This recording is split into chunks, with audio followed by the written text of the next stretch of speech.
부자 청년에 대한 이야기는 우리가 흔히 알고 있는, 많이 접해본 이야기인데, 사실 이 부자 청년 이야기는 재물에 대한 메시지가 아닙니다. 재물의 마음을 빼앗겨서 예수님을 따라가지 못했다는 메시지를 전하고 있지 않습니다.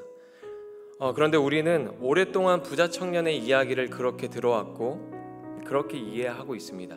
부자 청년이 재물의 마음을 빼앗겨서 예수님을 따라가지 못했다. 그러니 재물은 나쁜 것이다. 돈은 멀리해라. 그러니 그 재물을 다 하나님께 바쳐라. 막 이런 식으로 이제 저희가 많은 메시지를 들었는데, 사실은 재물의 마음을 빼앗겨서 예수님을 따르지 못했다라는 것을 말하고 있지 않습니다. 부자 청년의 이야기는 구원에 대한 이야기이며 동시에 우리의 신앙과 삶에 대한 메시지입니다. 부자 청년의 이야기는 내 복음서 중에서 마태, 마가, 누가복음에 3번 나옵니다. 마태복음에는 이 부자를 어떻게 소개하고 있냐면 어떤 사람이라고 말하고 있고, 마가복음에는 한 사람이라고 말하고 있고, 누가복음에는 어떤 관리, 즉 지도자라고 기록하고 있습니다. 그러니까 부자 청년은 평범한 사람이 아니라 부자이면서 영향력이 있는 사람이었습니다. 오늘날 사람들이 선망하는 그런 인플루언서 같은 어떤 그런 사람이었으며 만족감이 높은 신앙생활을 하고 있는 사람이었습니다. 오늘 이 예배자리에 나오신 성도님들은 자기의 신앙생활에 얼마나 만족하면서 살고 계십니까? 얼마나 만족하십니까? 모든 것을 다 이루었다, 만족하십니까? 이 부자 청년은 자기 신앙생활에 대한 만족감이 굉장히 높은 사람이었습니다. 마태복음 19장 20절을 보면 이렇게 말하고 있습니다. 그 청년이 이르되 이 모든 것을 내가 지켰사온데, 이 모든 것을 내가 지켰사온데 아직도 무엇이 부족하니까? 부자는 사람들에게 인정받는 사람이었습니다. 부자는 자기 만족이 높은 사람이었습니다. 거기에 영향력이 있는 인물이었습니다. 그런 부자가 예수님을 찾아와서 이런 질문을 했습니다. 마태복음 19장 16절입니다.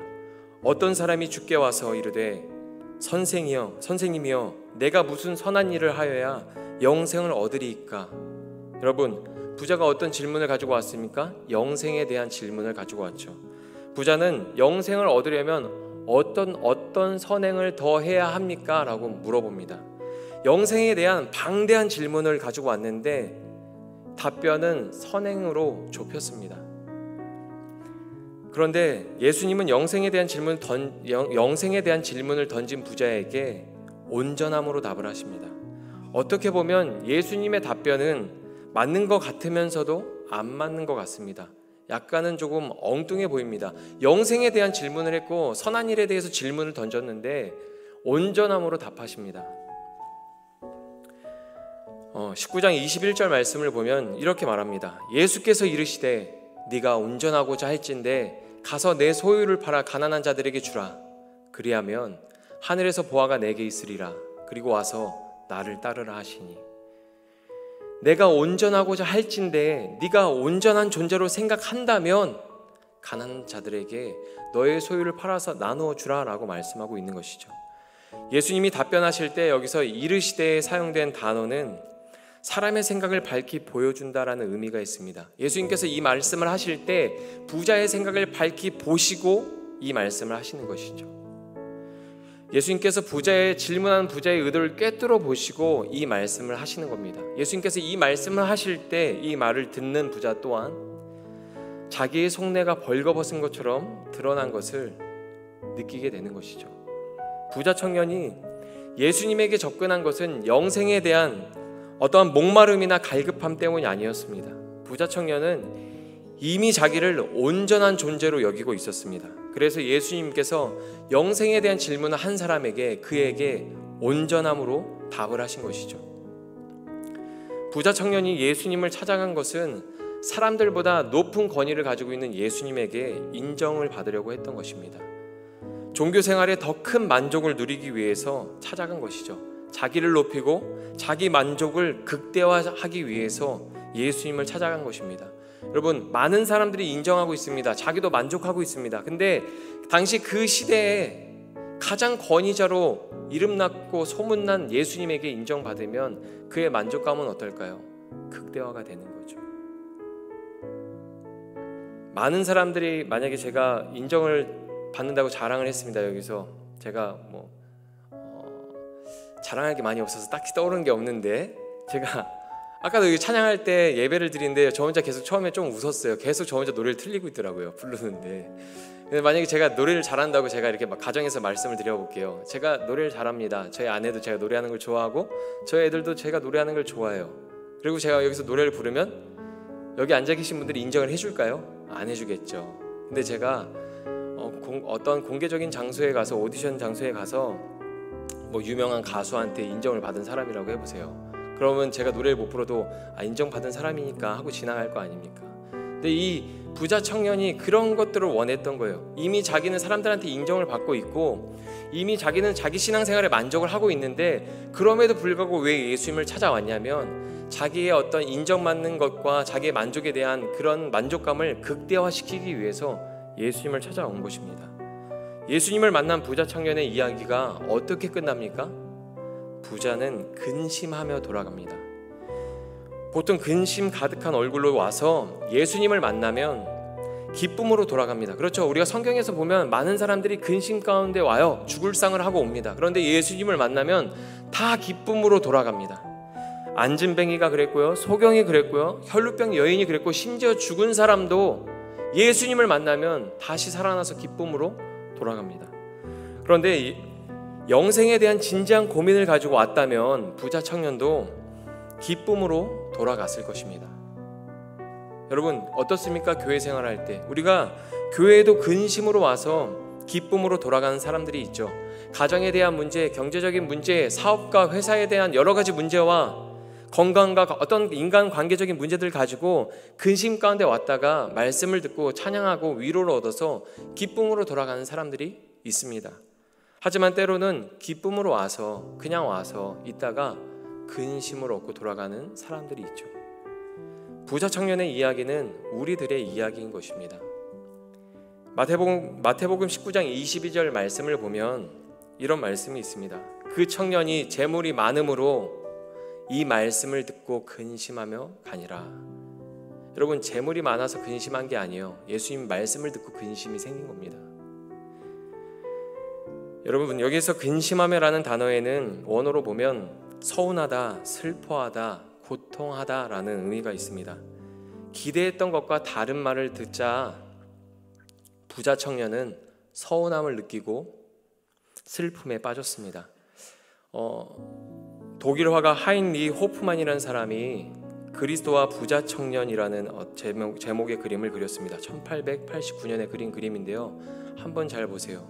부자의 표정이 어때 보이십니까? 화질이 잘 안 좋나요? 웃고 있진 않죠. 네. 예수님께서 내 소유를 팔아 가난한 자들에게 주라고 말씀하시는 그 장면을 그린 거예요. 근데 예수님의 손을 보십시오. 예수님의 손을 보면 상복을 입은 과부와 목발을 들고 있는, 화면이 어두워서 잘 보이진 않지만 목발을 지금 겨드랑이 사이에 들고 있거든요. 목발을 들고 있는 헐벗은 노인을 가리키면서 예수님이 말씀하시는 거예요. 네 소유를 팔아 가난한 자들에게 주라. 네가 온전한 존재로 생각한다면 너의 소유를 팔아서 가난한 자들에게 주라. 이렇게 말씀하시죠. 한번 다음 보면 부자 청년은 예수님이 손으로 가리키는 곳을 쳐다보지도 못합니다. 부자 청년의 얼굴에 슬픔이 가득합니다. 이 그림을 보면서 이 말씀이 기록된 그 장면을 상상해 보았습니다. 부자 청년이 슬픔에 빠졌을 때 그때 주변에 있었던 가난한 사람들도 같이 슬픔에 빠졌을 것 같은 거예요. 여러분 저 여인의 표정을 보세요. 부담스럽죠. 부자라고 생각해 보세요. 얼마나 부담스럽겠어요. 여러분 오래 살은 헐벗은 노인은 기대도 하지 않아요. 부자한테 아무런 기대도 하지 않습니다. 쳐다보지도 않아요. 여러분 예수님과 부자 청년이 대화를 나누고 있을 때 이미 예수님을 따르는 수많은 사람들이 그 자리에 있었고, 예수님의 그 말을 부자만 들은 게 아니고 그 부자 주변에 있던 수많은 사람들이 그 말을 같이 들었습니다. 그리고 그들은 대부분 경제적으로 어려운 사람들이었습니다. 예수님이 부자에게 내 소유를 팔아 가난한 자들에게 주라 말씀하셨을 때 주변에 있던 사람들의 눈이 어땠을까요? 눈이 막 번쩍였겠죠. 드디어 예수님 따라다녔더니 나한테도 콩고물이 떨어지는 건가 하면서 번쩍였을 거예요. 부자는 그들의 눈빛을 어떻게 느꼈을까요, 여러분? 여러분, 저는 부담스러웠을 것 같아요. 제가 예전에 필리핀인가 어떤 동남아에 갔는데 공항에 굉장히 늦은 시간에 도착했습니다. 위험한 시간이었어요. 공항에서 내렸는데 유럽이나 다른 어떤 좋은 나라 갔을 때랑은 느낌이 많이 다르더라고요. 나가자마자 바로 그냥 동네가 있어요.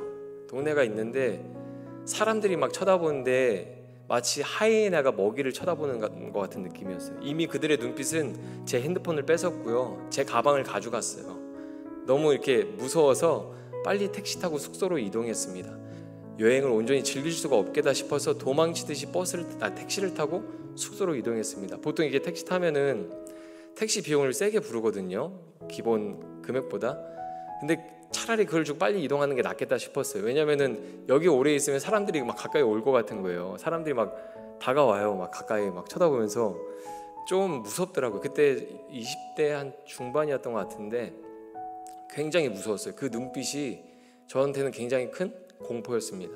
근데 저는 부자 청년도 비슷한 걸 느꼈을 것 같아요. 예수님이 내 소유를 팔아서 가난한 자들에게 주라라고 말씀하셨을 때 주변에 있는 사람들이 눈이 번쩍이면서 부자를 다 쳐다봤을 거란 말이죠. 대부분 경제적으로 어려운 사람들인데 그 눈빛을 부자는 부담스러워했을 겁니다. 여러분, 한번 상상해 보십시오. 부자 청년은 당당하게 예수님을 찾아왔습니다. 자신감 넘치는 표정으로 영생에 대한 질문을 던졌어요. 부자 청년의 마음을 꿰뚫어 보신 예수님이 눈앞에 보이는 가난한 사람들의 손으로 가리키면서 저들에게 내 재산을 나누어 주고 와서 나를 따르라 라고 말씀하셨다면 여러분이 예수님은 어떤 분일까요? 참 짓궂은 분이시죠. 그냥 조용히, 야, 너 지금 네가 어떤 마음으로 왔는지 내가 아는데 너 그러다 큰일 난다, 야, 그냥 이렇게 해라, 이렇게 조용히 얘기하시면 괜찮은데 다른 사람들이 다 듣게 얘기하시는 거예요. 손으로 가리키면서 주목할 거 아닙니까? 예수님 손으로 가리키면 주목할 거 아니에요. 네가 네 소유를 가난한 자들에게 나누어 주고 와서 나를 따르라, 이 말을 들었을 때 예수님 표정은 어땠을까요? 예수님은 굉장히 짓궂게 부자한테 말씀하신 것 같아요. 22절에 보면 부자는 근심하며 가니라 말씀하고 있는데 여기에서 가니라에 사용된 단어는 헬라어 아페르코마입니다. 이 단어의 의미가 어떤 의미가 있냐면 떨어져 나가다, 떠나가다, 따로 가다라는 의미를 가지고 있습니다. 예수님의 말을 듣고 부자 청년은 예수님에게서 떨어져 나갔어요. 자기가 온전하다고 생각하는 길을 포기하지 못하고 예수님과 다른 길을 갑니다. 영생에 대한 갈급함 때문에 예수님을 찾아왔다면 예수님한테 딱 달라붙어 있어야 하는데 예수님의 말씀을 듣고 서운함을 느끼고 슬픔에 빠져서 그는 예수님한테서 떨어져 나간 거예요. 예수님과 다른 길을 갑니다. 사실 성경에 나오는 부자 청년은 당시 유대인들을 대변하는 사람이었습니다. 유대인의 흔한 인식은 이런 거였습니다. PPT를 보면 유대인들의 흔한 인식이 이랬습니다. 첫 번째, 어려서부터 나는 율법을 다 지켰다고 생각합니다. 그리고 율법을 행함으로 나는 온전하다라고 생각하고 있었고요. 부자는 하나님의 복을 받은 사람이다라고 생각을 하고 있었습니다. 그리고 이 인식은 욥기를 통해서 더 강화됐죠. 그 사람들이 부유함은 하나님이 주신 복이다라고 생각해요. 그래서 부자는 하나님에게 복을 받은 사람이다라고 생각을 했습니다. 그런 인식들이 있었는데 욥기를 통해서 그 인식은 더 강화됐습니다. 유대인들한테. 보세요, 오늘 본문에 나오는 부자는 이 모든 조건을 다 갖춘 사람이죠. 이 인물이 의미하는, 상징하는 어떤 의미가 무엇이냐면 당시 유대인들을 대변하는 인물이었던 거예요. 부자 청년은.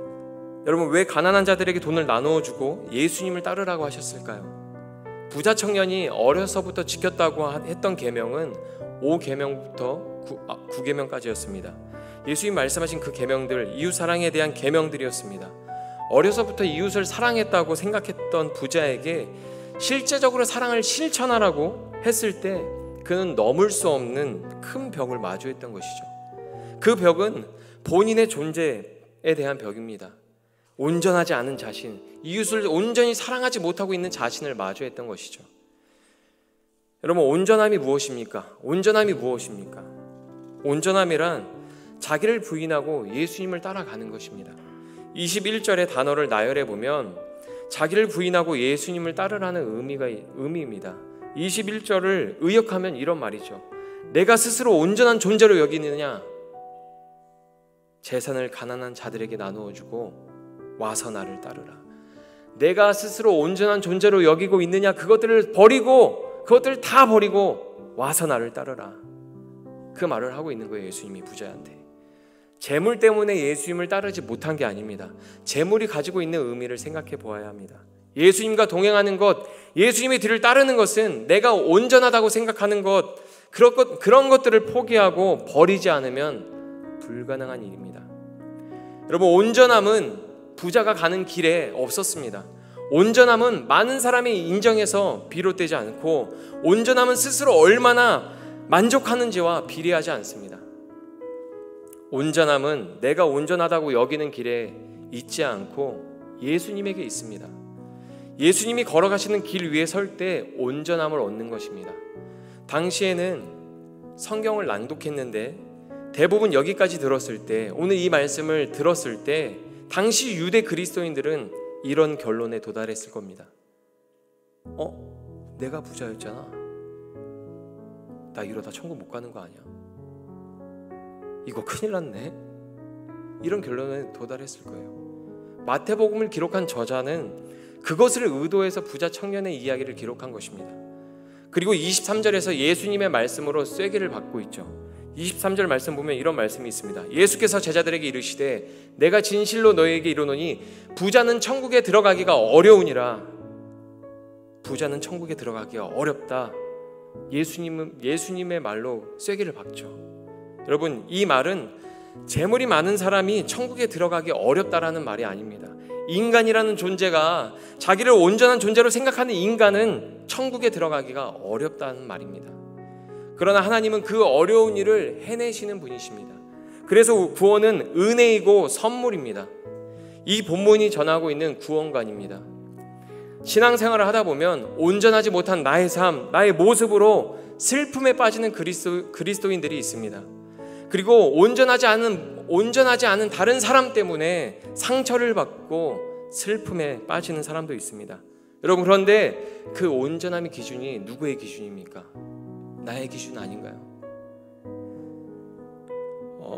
요즘 설교를 준비하면서 제가 유튜브를 보다가 참 재미난 영상을 봤습니다. 누가 이런 얘기를 했거든요. 스님이 말씀하시는 게 가장 유튜브를 보면 재밌다, 이런 얘기를 했는데 우연히 봤어요. 제가 검색한 건 아니거든요. 쇼츠를 이렇게 넘기면서 보고 있는데 법륜 스님이 나와서 상담을 해주는 거예요. 막 김창옥 씨처럼 많은 사람들이 막 이렇게 강당에 앉아있고 마이크 잡고 질문하면 답해주고 막 하는 장면이었는데, 어떤 아줌마가 이런 질문을 가지고 와서 질문을 하더라고요. 딸처럼 생각하는 며느리를 딸처럼 생각하는데 전화를 안 받는다는 거예요. 딸처럼 생각하는데 전화를 안 받는데요. 그러면 전화를 안 받으면 다시 전화를 줘야 되잖아요. 전화가 안 온대요. 그래서 문자를 하면 문자 답장은 그렇게 잘 온다는 거예요. 난 딸처럼 지내고 싶은데 전화 통화를 한 번도 해본 적이 없대요, 며느리랑. 그래서 그걸 고민을 얘기하니까 그 스님이 답변을 이렇게 합니다. 딸 아니다, 딸이라고 생각하지 마, 막 이렇게 이야기하면서 시간이 필요하다. 어떻게 며느리가 왔는데 딸처럼 지내냐. 그러면서 아들이 결혼한 지 몇 개월 됐어요? 그랬더니 그 여인이 하는 말이, 아줌마가 하는 말이 6개월이요. 그랬더니 주변에서 사람들이 막 다 웃는 거예요. 왜 웃는지 아시겠죠? 6개월밖에 안 됐는데 딸처럼 지내고 싶은데 통화를 해본 적이 없고 문자 답장은 하는데 전화를 안 받는다는 거예요. 다시 전화도 주지 않는다는 거예요. 그러니까 이 스님이 뭐라고 대답을 해줬냐면, 그냥 문자로 대화해라. 시간이 필요하다. 또 어떤 한 남자가, 불만이 굉장히 많은 남자가 자기 사연을 가지고 질문을 하는 거예요. 결혼했을 때 아내가 아침을 가볍게 먹자고 하더니 계속 토마토만 갈아준대요. 자기는 아침을 좀 무겁게 먹고 싶은데 무겁게 먹어야 돼. 하루를 좀 시작하고 좀 일할 맛이 나는데 아침을 가볍게 먹자고 하더니 토마토만 갈아줘서 자기가 너무 힘들다는 거예요. 그래서 이제 스님이 그 이야기를 듣고 뭐라고 답을 해줬냐면, 그럼 네가 일찍 일어나서 밥을 무겁게 차려줘라. 그래서 그 무거운 밥을 아내한테 먹여라, 이렇게 했더니 막 사람들이 통쾌해하는 거예요. 요즘이 어떤 시대냐? 혼밥 시대다. 혼자 밥 먹는 시대다. 밥을 그렇게 먹어라 이렇게 얘기하는 거죠. 이거를 보면서 저는 이 말씀이랑 굉장히 유사한 점이 있다고 생각을 했습니다. 여러분, 우리는 온전하다고 생각하는 기준이 있습니다. 그렇죠? 어른이 전화하면, 사람이 전화하면 받아야지. 그리고 못 받았다면 다시 전화를 줘야지. 그런 생각을 하잖아요. 또 어떤 사람은 아침에 밥을 먹어야 나의 하루가 온전하다고 생각하는 사람이 있습니다. 그런데 그건 누구의 기준입니까? 내 기준이죠. 나의 기준입니다. 우리가 생각하는 온전함에 동의해주지 않을 때, 공감해주지 않을 때 인간이 느끼는 반응이 서운함, 슬픔, 고통입니다. 그러나 정말 온전해지고자 한다면 우리가 가지고 있는 온전함의 기준을 버리고 예수님께 와야 하는 것이죠. 그래야 온전해질 수 있습니다. 여러분, 교회 생활이 왜 어렵습니까? 관계가 왜 어렵습니까? 우리는 내가 온전하다고 생각하는 길에서 서운함을 느끼고 슬픔을 느낄 때가 많습니다.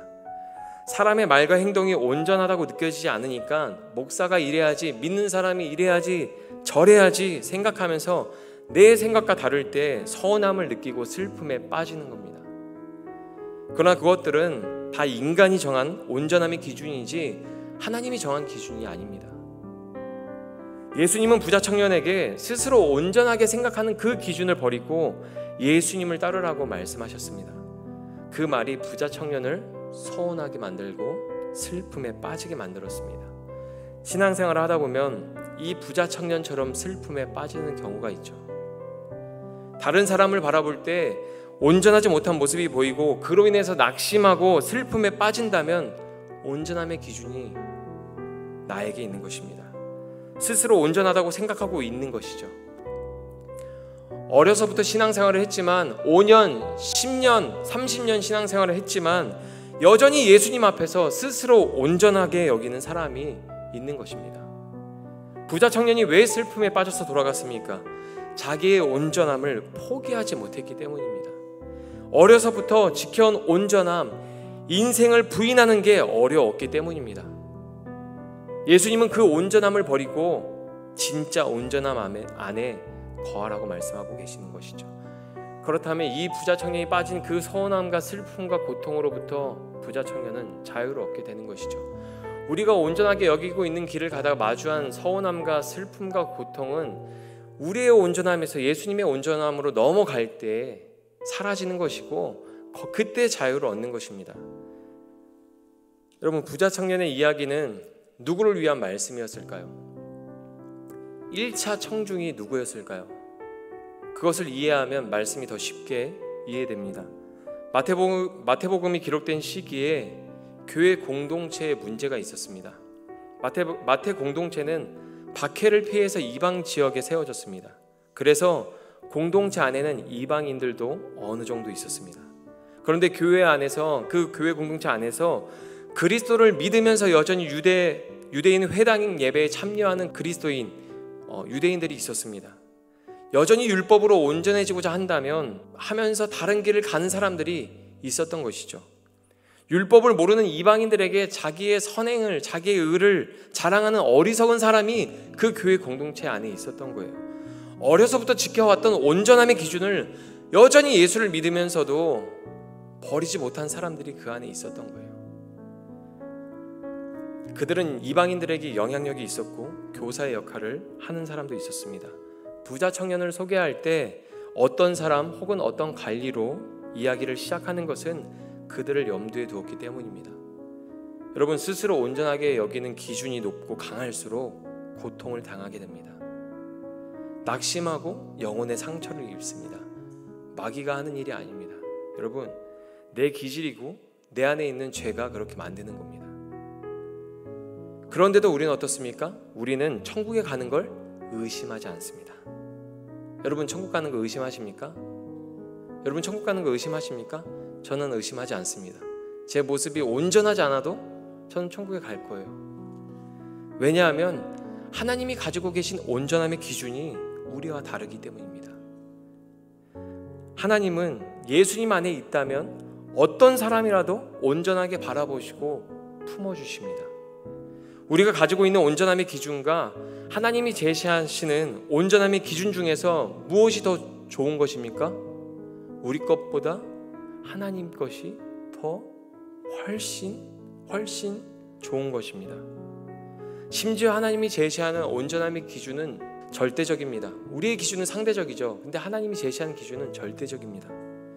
그런데 우리는 하나님의 온전함을 따르지 않고 나의 온전함으로 살려고 할 때가 더 많습니다. 이제는 그것을 버리고 예수님을 따라야 합니다. 성경은 그것을 가르치고 있고 그것을 요구하고 있습니다.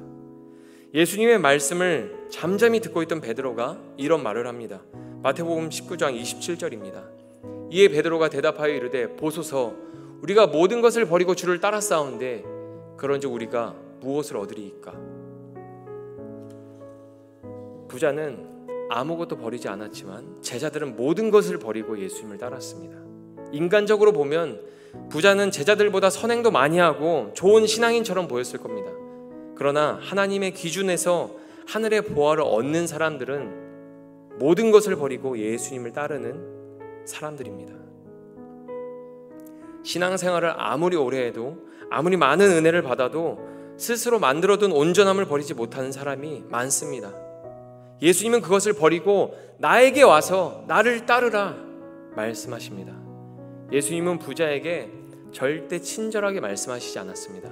그가 붙들고 있는 온전함을 깨부수기를 원하셨기 때문입니다. 사람들이 인정하는 신앙이라도 스스로 자기 신앙생활에 만족하고 있다고 할지라도 자기가 가지고 있는 온전함을 버리지 않으면 예수님을 따르지 않고 다른 길을 가고 있는 것입니다. 성경은 그 사람을 천국에 가깝다고 말하지 않습니다. 그런 사람은 천국에 들어가기 어렵다고 말합니다. 여러분, 베드로와 제자들은 온전하게 여기는 삶을 포기하고 예수님을 따랐습니다. 사람들은 스스로 온전하다고 생각하는 길을 갑니다.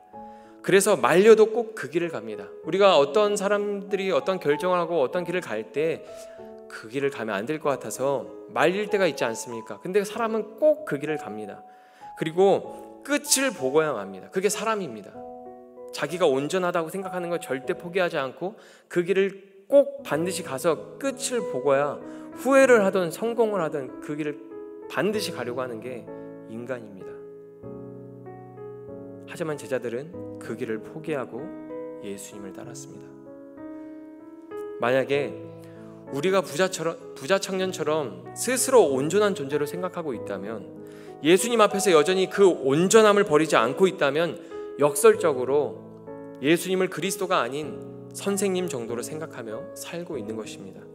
부자 청년은 예수님을 선생님으로 불렀습니다. 그리스도의 말을 따르는 것은 절대적인 일이지만 선생의 말을 따르는 일은 우리의 선택입니다. 좋으면, 내가 듣기에 좋으면 따르고 싫으면 따르지 않으면 됩니다. 여러분은 무엇을 선택하시겠습니까? 우리의 온전함을 버리고 나에게 와서 나를 따르라 말씀하신 그 예수님 앞에서 여전히 여러분이 붙들고 있는, 여러분을 선하게 만들고 여러분을 슬픔에 빠지게 하는 그 온전함을 붙들고 사시겠습니까? 아니면 그것을 다 버리고 예수님을 따라가시겠습니까? 여러분, 우리는 온전함에 대한 열망이 다 있습니다. 예수님을 믿는 사람이든 믿지 않는 사람이든 온전함에 대한 열망이 있습니다. 예를 들어보면 건강에 대한 열망이 누구나 다 있죠. 예쁜 몸을 가지고 싶은 사람에 대한 열망이 누구나 다 있습니다. 외모에 대한 열망이 있습니다. 그 열망이 있는 사람은 아름다운 몸을 가꾸기 위해서 열심히 노력하겠죠. 멋있는 옷, 예쁜 옷을 입고자 하는 사람은 그것을 이루고자, 그것에 대한 열망을 이루고자 열심히 돈을 벌 것입니다. 누구나 다 온전함에 대한 열망이 있습니다. 예수님을 모르는 사람도 그 열망으로 삶을 지탱해서 살아갑니다. 근데 여러분은 그 열망을 어디에 쓰실 것입니까? 여러분, 그 열망 어디에 그것을 흘려보내실 겁니까? 내가 온전하고자 하는 그 길에서 그 열망을 쏟으시겠습니까? 아니면 예수님의 온전함을 위해서 그 열망을 쏟으시겠습니까? 예수님의 길보다 자신의 길을 선호하면 결코 행복을 얻지 못합니다. 부자 청년이 슬픔에 빠진 것처럼 교회를 다녀도 슬픔에 빠지게 됩니다. 신앙생활해도 기쁨을 누리기보다는 선한 마음이 나를 지배하고 슬픔이 나를 지배하고 은혜를 누리지 못할 때가 더 많게 되는 것이죠. 예수님의 온전함으로 넘어가지 않고 내 온전함으로 살면 그 일을 겪게 되는 겁니다. 말씀을 마치겠습니다. 오늘 본문은 두 가지를 이야기하고 있습니다. 첫 번째는 구원은 율법이나 인간이 생각하는 온전함으로 얻을 수 없습니다. 하나님의 선물이고 은혜입니다. 두 번째는 구원을 우리에게 안겨준 온전함으로 신앙과 삶을 세워가야 합니다. 나의 온전함으로 내가 신앙을 세워가고 삶을 세워가는 것이 아니라 내가 예수를 믿고 얻은 그 온전함으로 우리의 신앙과 삶을 세워가야 합니다. 내가 가지고 있는 온전함에서 예수님의 온전함으로 넘어가야 합니다. 내가 가지고 있는 온전함이 사라지고 예수님의 온전함이 선명해져야 합니다. 예수님을 만나고 우리는 내 온전함에서 얼마나 예수님의 온전함으로 넘어갔습니까? 여러분은 예수님을 만나고 나서 어려서부터 여러분이 지켜왔던 온전함, 끌어안고 있었던, 고집부리고 있었던 그 온전함에서 얼마나 예수님의 온전함으로 넘어가셨습니까?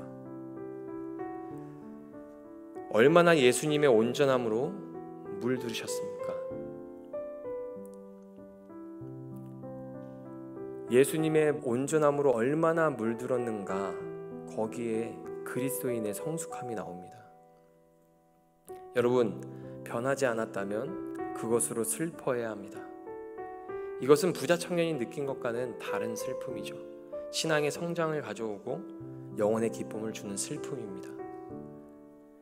예수님 안에서 주어지는 온전함으로 평안과 자유를 누리시기를 축복합니다. 여러분이 가지고 있는, 붙들고 있는 것들이 여러분을 고통스럽게 할 것입니다. 서운함을 느끼게 할 것이고 슬픔에 빠지게 할 것이고 여러분을 아프게 할 것입니다. 그것은 관계에서도 마찬가지고요, 건강에서도 마찬가지고 경제적인 문제에서도 마찬가지입니다. 예수님의 온전함으로 넘어가는 순간 그 모든 것들로부터 여러분은 자유를 얻게 되는 것입니다. 여러분 안에 있는 그 온전함이 사라지고 그 안에 예수님의 온전함으로 세워지기를 다시 한번 축복합니다. 기도하겠습니다.